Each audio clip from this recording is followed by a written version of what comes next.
Thank you for downloading this podcast from the British Theatre Guide. For more information about British Theatre Guide, please visit britishtheatreguide.info. Jessica Norman is a playwright and screenwriter and an alumna of Soho Theatre Writers Lab, Hampstead Theatre's Inspire Group and Oxford Playhouse Playmakers, whose play This Little Earth, which was longlisted for the Women's Prize for Playwriting, will debut at London's Arcola Theatre this autumn. I spoke to Jessica a couple of days before the production opened and asked her what the play is about. This Little Earth is about two flat earthers who go to Antarctica together to find the edge of the world. And it's an unconventional love story. Some might say the ultimate love bomb. But yeah, it's also kind of exploring big themes about the post-truth world that we currently live in. Right. So it's a big theme at the moment. Well, yeah, it's interesting, isn't it? I mean, I started writing this play. So it was the second play that I wrote, and I started writing it 2020. So Trump's first election, COVID. And around that time, I kind of was like, wow, the world is a scary and chaotic place. And, I need to get this play out because it's not going to get any worse. And what obviously has happened is that, certainly like the post-truth hellscape, I mean, maybe even post-truth hellscape that we're currently living in, things have definitely got worse and more kind of terrifying. And and kind of fortunately, I suppose, but also pretty unfortunately, the players become more relevant, shall we say. And that's why, the Arcola is putting it on. Yeah, very relevant. But you've got two characters who are, I presume, taking opposite sides in a debate, so you can have that argument. Well, actually not. So that, which might surprise you, I guess kind of, I definitely did explore that as a kind of option. And certainly that's, one of the characters is a kind of hardened flat earther, Christopher, and he meets Honey, who on the day of her sister's funeral, and she initially is very like, whoa, anti all of this. So there is a kind of journey of discovery that Honey goes on. But I guess I'm not I mean, as a kind of playwright and things that I enjoy, like I don't like things that are too didactic or like telling you how to think.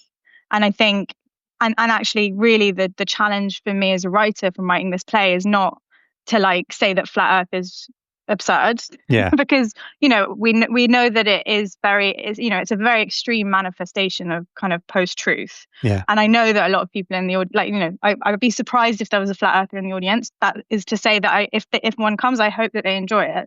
Yeah. But it wasn't the kind of challenge of the play is not kind of encouraging people to think that flat Earth isn't real. It's actually encouraging them to understand Honey. And for me as a writer, it's always more interesting to ask the question of why. Like, why do these people believe this? Why is this belief on the rise? I mean, it was on the rise when I started writing this play, but even more so now. Apparently, it's the biggest. It's kind of, I think, the biggest conspiracy theory amongst like 11 to 18-year-olds in the UK, according to a study that I read.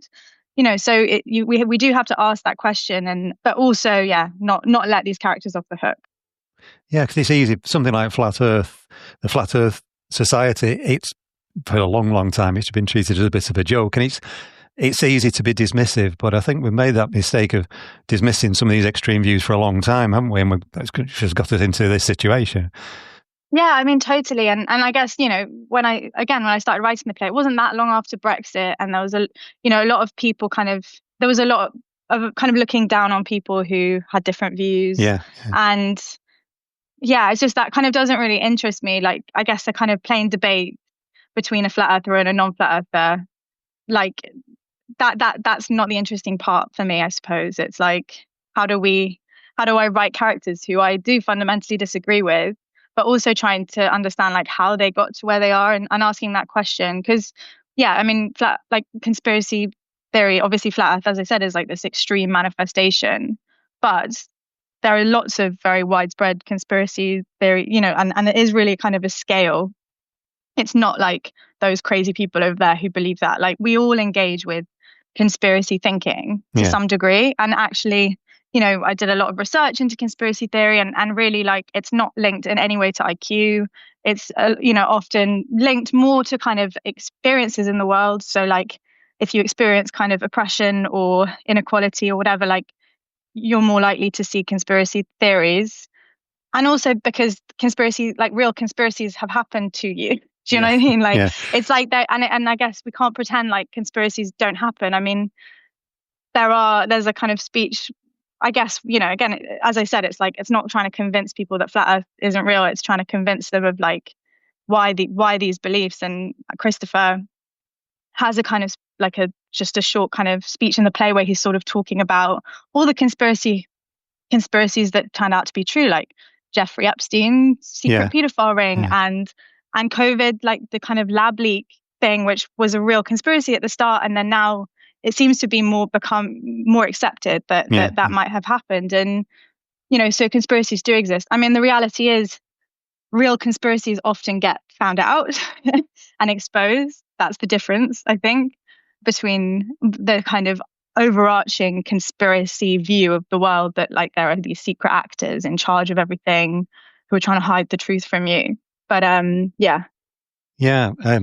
do get found out, but people who are deep into it reject the real explanations once they're found, like the secret Hillary Clinton paedophile ring in a pizza shop in New York. I mean, we've been in the pizza shop.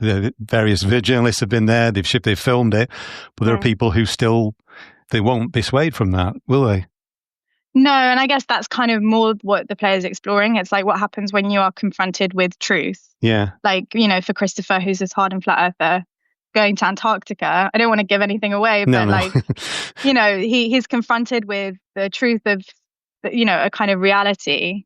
And I think Honey as well, like she's confronted with a kind of truth from her past that she doesn't want to look at. And I think that's interesting to me. Yeah. Like what happens when because the reality with kind of conspiracy theorists, like when you're really deep in, like nothing you can see, like nothing you can learn really or be told is going to change your point of view. It becomes part of your personality in a sense, doesn't it?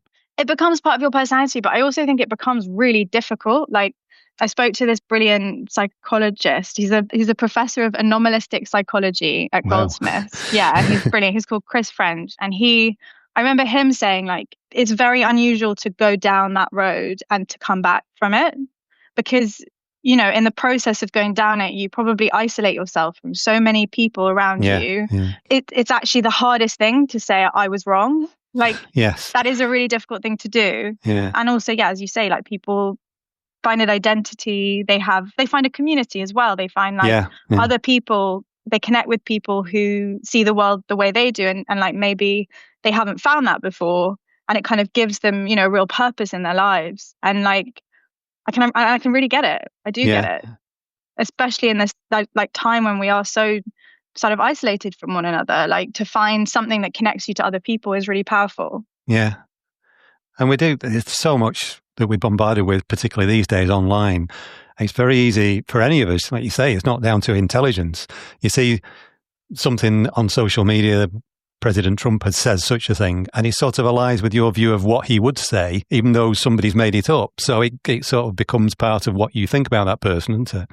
Totally. And I just find it, I do find it so astonishing because I do think like, we have access to so much more information than we've ever had as human beings. Like we can find out anything happening in the world at any moment. But it's so hard to know what's true. Like it is really difficult. And because we are in our echo chambers. And I think I similarly to you, like, I'll be on Instagram and we also, because we all think that we're impartial, right? We all think that we can see the world in an impartial way. And, I'll be on Instagram and like see something and then I'll be like, oh, wow, like that's really bad. And then like, I don't know, you realize then you get kind of challenged by another point of view that you just realize that being in those like bubbles, you're just not exposed to. You're not exposed to both sides. You're in your echo chamber.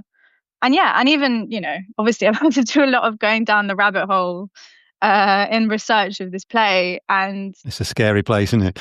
It's a scary place, but also what's scary is like how your brain kind of absorbs information and it kind of, sometimes it like goes into kind of your memory in a way that then you're trying to recall something and be like, oh wait, I thought, and then you're like, oh God, was I just recalling a conspiracy theory that I read?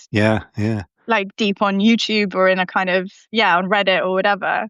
So it's weird how you kind of, you accept the information that you receive as a kind of truth, and it becomes quite hard to distinguish what's true and what's not.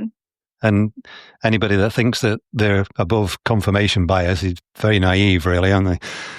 Completely. And I think as writers, confirmation bias is sort of like how you end up writing, because you'll be thinking about something and then you'll see something in a book and be like, oh my God, that's exactly the thing I was thinking about. Like, this is fate with everything's relevant all of a sudden. Yeah, exactly. I think I really feel like that process. I don't know if you feel like this as a writer, but I definitely do. Like, that's part of the writing process. And I just think, like, I ultimately, conspiracy theories are stories. And they can be quite fun stories, actually. I tell people that I'm writing a play about flat earthers going to Antarctica to find the edge of the world. And quite a lot of people, regardless of who they are, where they come from, ask me, well, do they find it? Like, that's the first thing they ask me. And I think that's so interesting because the story is powerful. Like, the idea that, these two people against the world looking for like proof of this, that's quite a powerful story. And even and that's what people are curious about. And I think there's something kind of fun about that, and something fun that we've obviously lent into within the play, because we're leaning into the idea that the audience probably maybe want them to find the thing they're looking for. Well, you want a happy ending. You want people to get what they want, don't you, in the end? That's the point of stories. Well, no spoilers. I won't tell you what happens. No. Now, I've seen a lot of playwriting tutors say that you should never start writing from an issue. You should always start from characters or from story. And I've ignored that several times, particularly with like theatre education pieces. And there is an issue at the heart of this, and it obviously spurred this on. So what was the process for you of finding a story in that? I think that's actually a very good piece of advice, and it might have been why this play was actually quite challenging to write.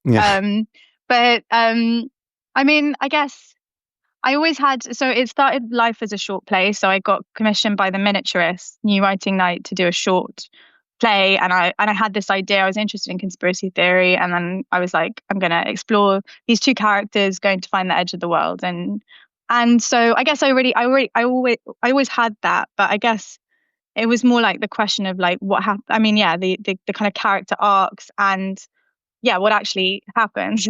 Because actually it's quite an easy play to pitch, but I've always found it quite a challenging play to write.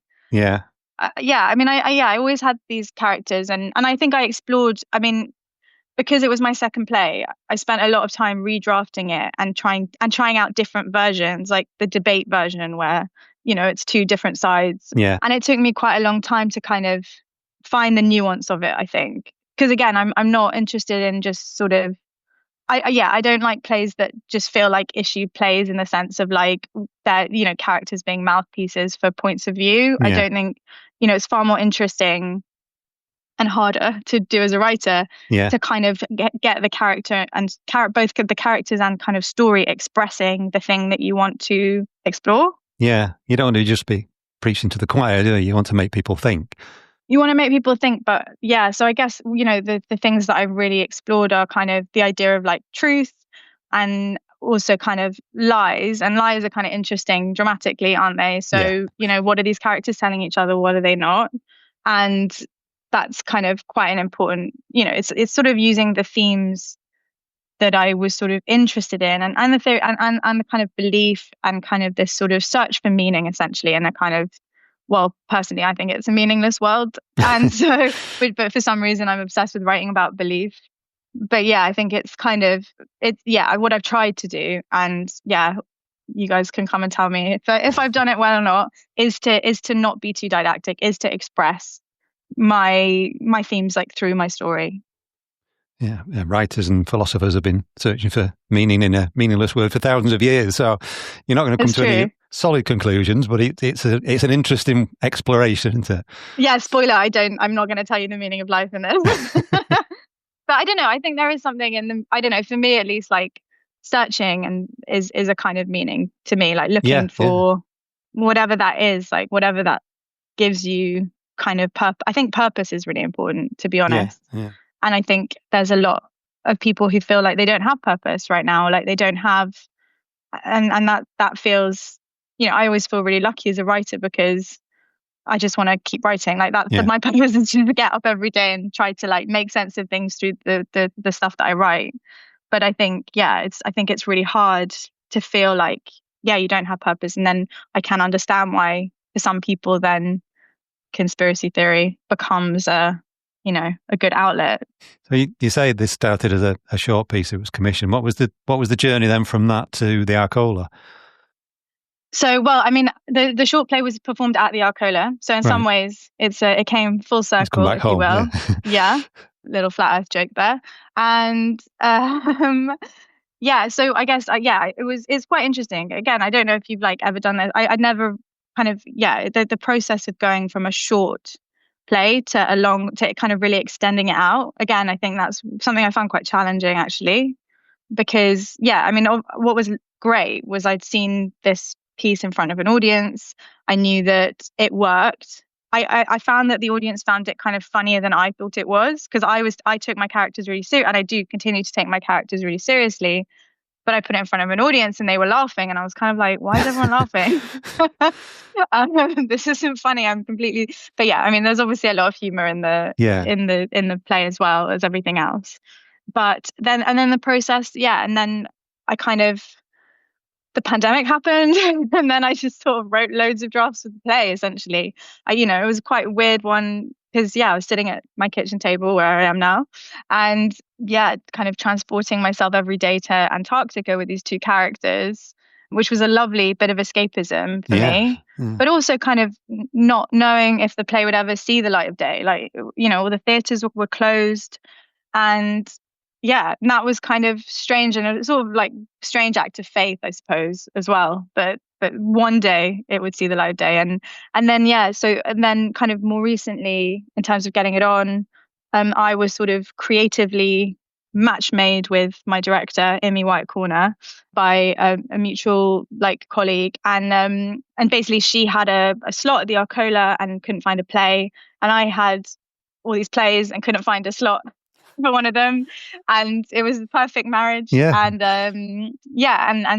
actually this Little Earth is out of the plays that I sent her, was the one that really excited her, and that was sort of January, so it's been quite quick actually. And then since January, the process has really been me coming back to something that I wrote quite a few years ago and trying to bring it kind of to life in a way that reflects the world now, and also reflects me as a writer now, having written quite a lot more since then.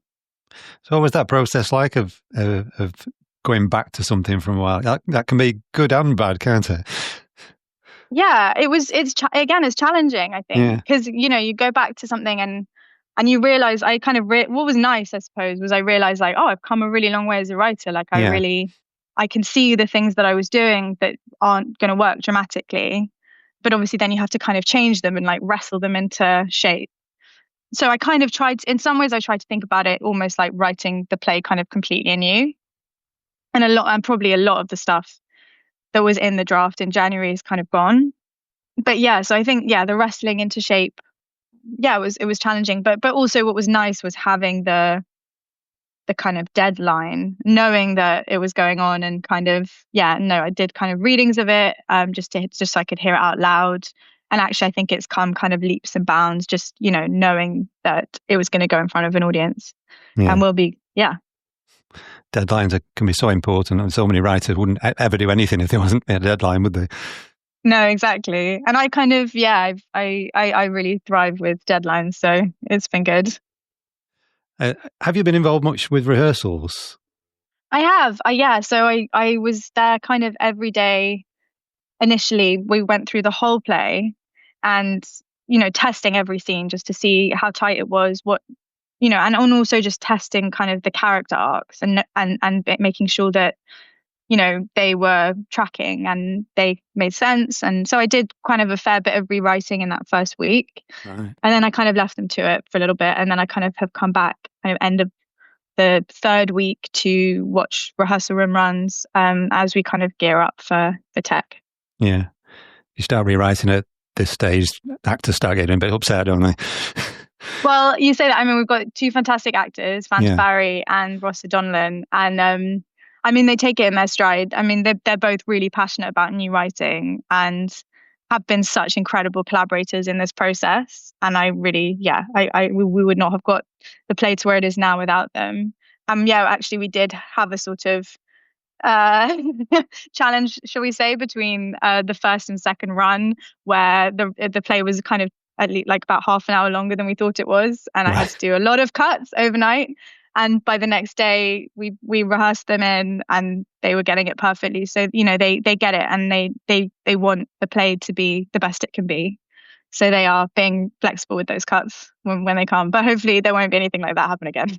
Right, half an hour is a long time to overrun. Yeah, we got 20 minutes. We got it 20 minutes down. It's good. An hour and 40. Perfect night in the theatre. You'll be out by 8:30, 8:40. You can go have dinner in Dalston.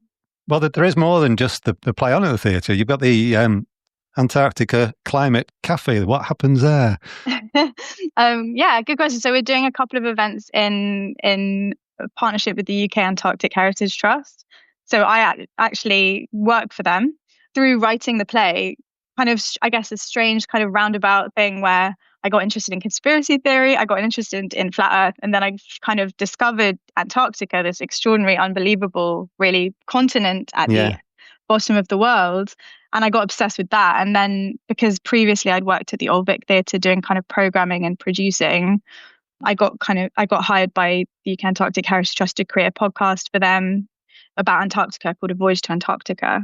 So we're doing some kind of events in collaboration with each other. So we've got a post-show talk about conspiracy and Antarctica on the 30th. The 30th of October, with some really cool speakers. So Chris French, who I mentioned earlier from Goldsmiths, but also Gabriel Gatehouse, who wrote The Coming Storm, and Camilla Nichol, who's the CEO of the UK Antarctic Heritage Trust. So we're going to chat about, why does Antarctica, why is it this kind of blank canvas for conspiracy belief? And then the Climate Cafe, again, it's something that I'm kind of interested in. I worked a little bit for Lewisham Borough of Culture, and we talked about doing a kind of climate cafe there. So I think that's where I kind of got the idea. But basically the idea is it's like a place where people can come together and just talk about their worries and concerns about climate, and kind of come together, I suppose, is the key thing. Right. Because I think we're all very anxious, or I mean, I certainly know that I am.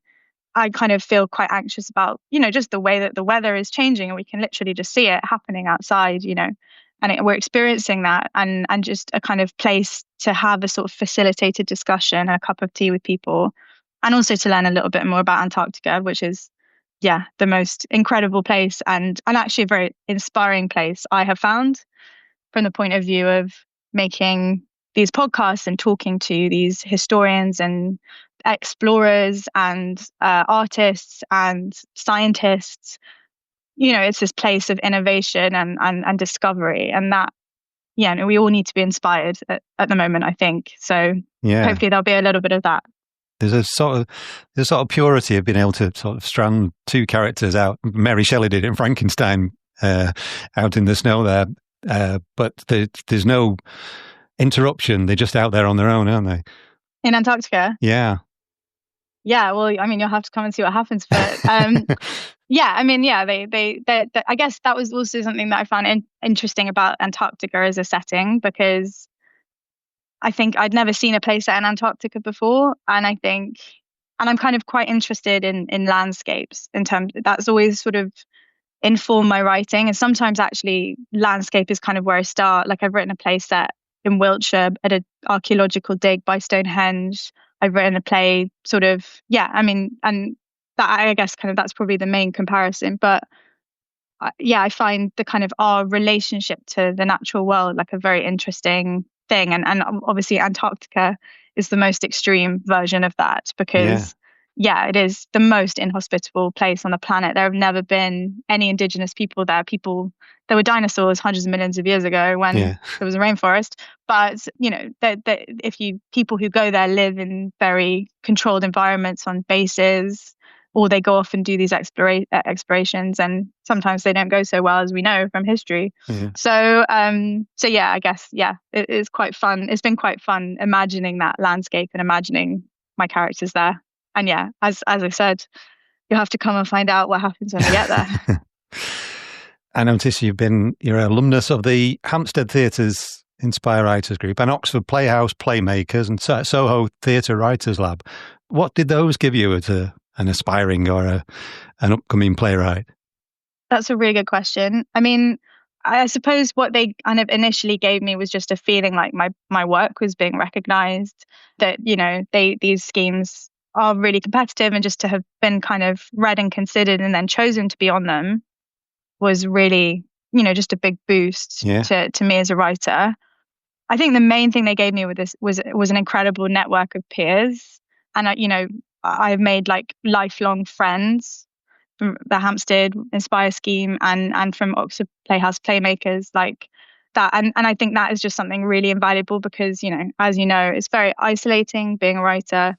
You spend a lot of time on your own, and just to have kind of, a group of friends who you can kind of call on, who you can collaborate with. I mean, I've got kind of also two people from Hampstead Inspire who I'm kind of co-writing, one a TV series and one a film.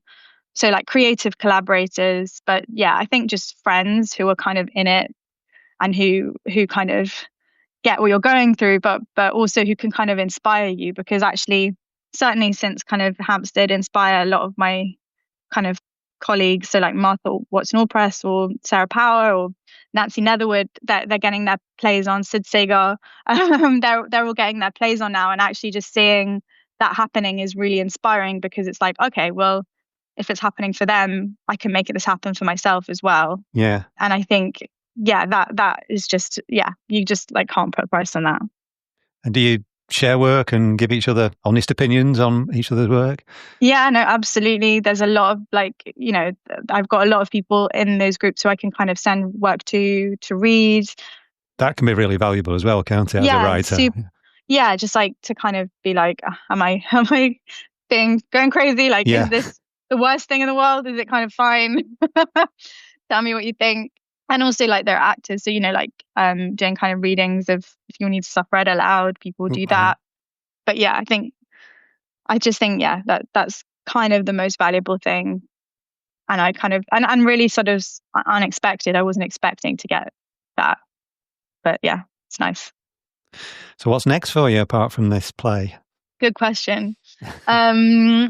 Well, I mean, I've got a couple of TV series in development, so and I've been doing quite a bit more screenwriting really than I have playwriting in the last few years.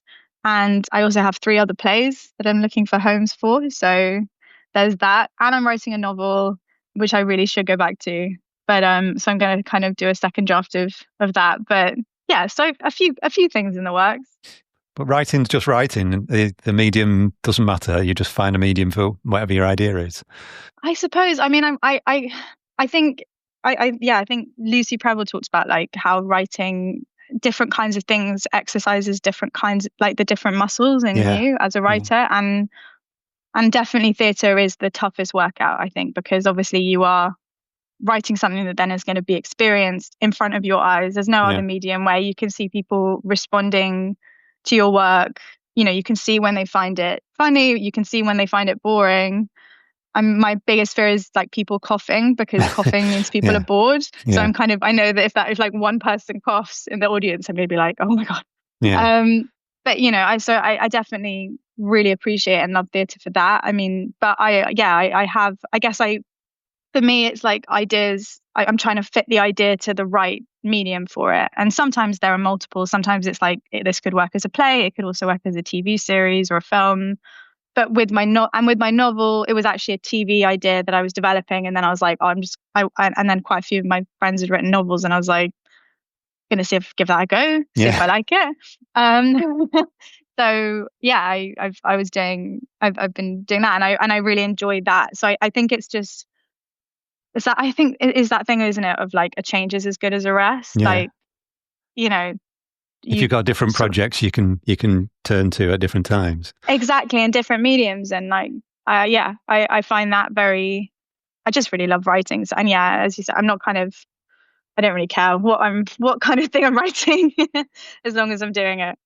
That was Jessica Norman, whose play This Little Earth runs at the Arcola Theatre in London from the 22nd of October to the 15th of November 2025.